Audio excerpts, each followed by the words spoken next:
کربلا کے واقعے کی چند باتیں ذرا سی سن لیجئے۔ سیدنا حسین رضی اللہ تعالی عنہ یہ یزید کی خلافت قبول کرنے کے لیے تیار نہیں تھے، اس کے ہاتھ پر بیعت کرنے کے لیے تیار نہیں تھے۔ اسی دوران کوفہ سے ان کو خطوط آئے، کوفہ سے میسیجز آئے کہ آپ آئیے، ہم آپ کے ہاتھ پر بیعت کرتے ہیں۔ انہوں نے خود جانے سے پہلے مسلم بن عقیل رضی اللہ تعالیٰ عنہ کو کہا کہ آپ جائیں، حالات کی خبر دیں، پھر ہم اپنے آنے نہ آنے کا فیصلہ کریں۔ مسلم بن عقیل رضی اللہ تعالی عنہ پہنچے کوفہ۔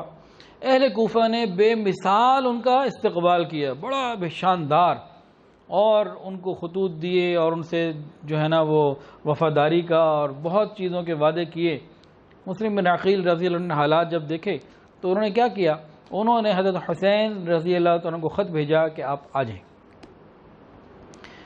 اب اہل کوفہ کا یہ معاملہ جب یزید کے سامنے گیا نا تو یزید کو غصہ آیا اور اس نے کوفہ کے گورنر کو بدل دیا اور ابن زیاد کو بھیج دیا۔ اس نے کوفیوں کو خوب ڈرایا دھمکایا۔ کوفی جو ہے نا وہ بے وفائی کر گئے اور انہوں نے جتنی محبت کے دعوے تھے امام حضرت حسین رضی اللہ عنہ کے ساتھ سارے پیچھے ہٹ گئے اور ڈر گئے۔ اتنے میں مسلم بن عقیل رضی اللہ عنہ کو جب معلوم ہوا کہ حالات بدل گئے تو آپ چھپ گئے۔ یہ چھپنا ان کی شان کے خلاف تھا، چھپنا حکمت اور مصلحت کے مطابق تھا کہ پہلے وہ ایک خبر دے چکے ہیں کہ آ جائیے، اب انہوں نے خبر دینی تھی کہ نہ آئیے۔ تو پھر انہوں نے حضرت حسین رضی اللہ تعالیٰ عنہ کو حالات بھیج دیے کہ بھئی اب آپ نہ آئیں۔ اچھا، اللہ کی شان، حضرت حسین رضی اللہ عنہ کو پہلا والا خط ملا اور آپ نے ارادہ فرما لیا کہ مجھے کوفہ جانا چاہیے۔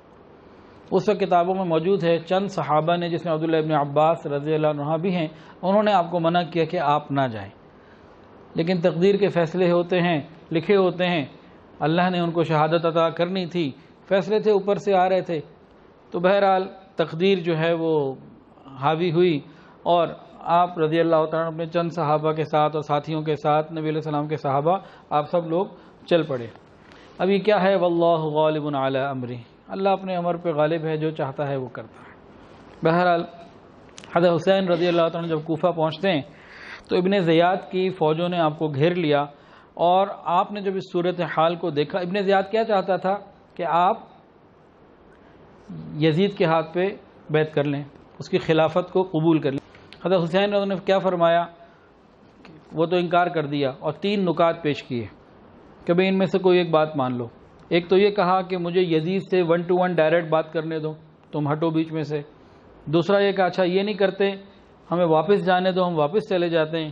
یا پھر تیسری بات یہ کہ ہمیں سرحد سے پار جانے دو، پھر ہمارا مقدر۔ اس نے تینوں باتوں سے ہی انکار کر دیا۔ سارے حالات کو دیکھنے کے بعد حضرت حسین رضی اللہ عنہ ڈٹ گئے، باطل کے سامنے جھکے نہیں۔ نبی علیہ السلام کی صحبت یافتہ حسین رضی اللہ تعالی عنہ ہیں، نبی علیہ السلام کے نواسے ہیں حسین رضی اللہ تعالی عنہ، نواسے رسول بھی ہیں اور جگر گوشہ بطول بھی ہیں۔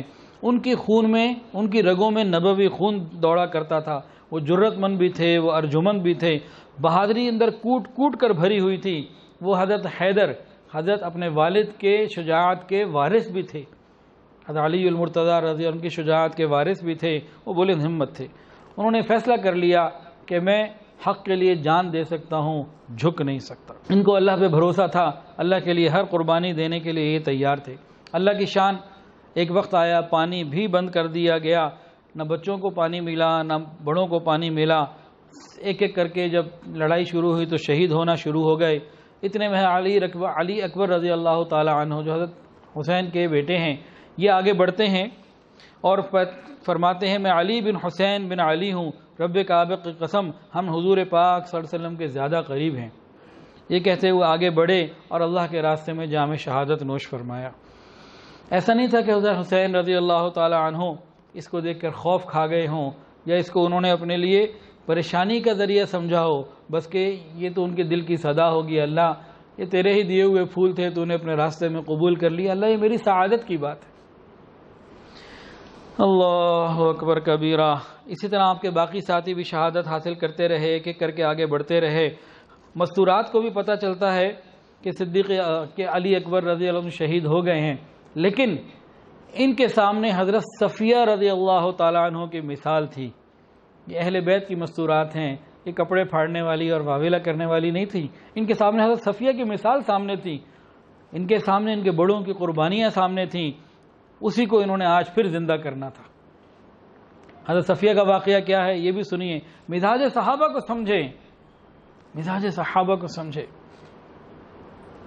اللہ اکبر کبیرہ۔ حضور پاک صلی اللہ علیہ وسلم کے محبوب چچا سیدنا حمزہ رضی اللہ تعالی عنہ سید الشہداء، شہیدوں کے سردار۔ حسن حسین کون ہیں؟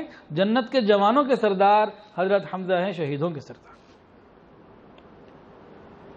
ہندہ نے ایک قسم کھائی اور اپنے غلام وحشی کو بھیجا کہ جاؤ حضرت حمزہ رضی اللہ عنہ کو شہید بھی کرو اور ان کا دل اور جگر بھی نکال کے لاؤ۔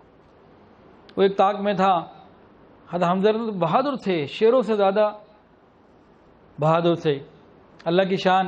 وہ تو چھپ کے بیٹھے ہوا تھا، وحشی جو تھے سامنے تو آ نہیں سکتا تھا، پیچھے سے وار کیا، حضرت حمزہ رضی اللہ عنہ شہید ہو گئے۔ جب شہید ہو گئے تو کیا کچھ کیا ان کے ساتھ؟ جب شہید کر دیے گئے دشمنوں نے ان کی آنکھوں کو نکال لیا، ناک کو کاٹ دیا، کانوں کو کاٹ دیا، ہاتھوں کو کاٹ دیا، پاؤں کو کاٹ دیا، سینہ چاک کر دیا، دل اور جگر کو نکال لیا۔ کس حالت کی پوزیشن ہو گئی ہوگی؟ اور یہ سب کچھ کیا گیا، اور یہ سب کس لیے کیا تھا؟ ہندہ نے کہا تھا کہ میں کلیجہ چباؤں گی اور یہ اعضاء کا ہار پہنوں گی۔ اللہ کی شان، اس نے ہار تو پہن لیا۔ وہ یہ نہیں جانتی تھی کہ ایک عظیم ہستی کا یہ اس نے جسم کا بنا ہوا ہار پہنا ہے، یا تو یہ ہار پہننے والا جسم جھک جاتا یا پھر کٹ جاتا، بچ نہیں سکتا تھا، اس کے علاوہ کچھ نہیں ہو سکتا۔ اللہ کی شان، حضرت حمزہ کا ہار پہنا، اللہ تعالیٰ نے اس کو، وہ ہار گئی اپنے مقصد میں اور اللہ کے لیے قربان ہو گئی، پھر مسلمان ہو گئی۔ نبی علیہ السلام کو خبر ملی، شہداء کی لاشیں دیکھی گئیں۔ رسول اللہ صلی اللہ علیہ وسلم نے جب اپنے محبوب چچا کا یہ حال دیکھا کہ ہاتھ، کان، آنکھ، زبان، ناک اور پاؤں، مطلب پورا سینہ بھی چاک کیا ہوا، جسم کا یہ حال کیا ہوا، مبارک نبی علیہ السلام کے مبارک آنکھوں میں آنسو آ گئے، آپ رو پڑے۔ اتنے میں اطلاع ملی کہ حضرت صفیہ رضی اللہ تعالی عنہ جو حضرت حمزہ کی بہن اور نبی علیہ السلام کی پھپھی ہیں، یہ آ رہی ہیں اور اپنے بھائی کو دیکھنا چاہتی ہیں۔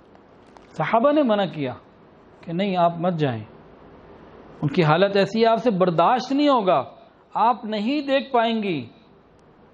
سگا بھائی اس حال میں ہو کہ جسم جو ہے وہ چھلنی چھلنی ہو، آپ نہیں دیکھ پائیں گی۔ حضرت صفیہ نے فرمایا کہ میں اپنے بھائی کو مبارکباد دینے جا رہی ہوں۔ یہ تھا مزاج صحابہ۔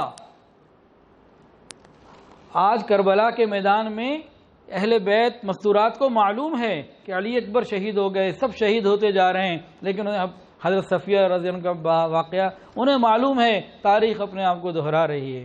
جو بڑوں نے کیا وہ آج یہ کرنے کے لیے یہ بھی تیار ہیں۔ ان کے ذہنوں میں ساری باتیں موجود تھیں کہ قربانی اگر قبول ہو جائے تو اللہ کی یہاں سعادت ہی سعادت ہے۔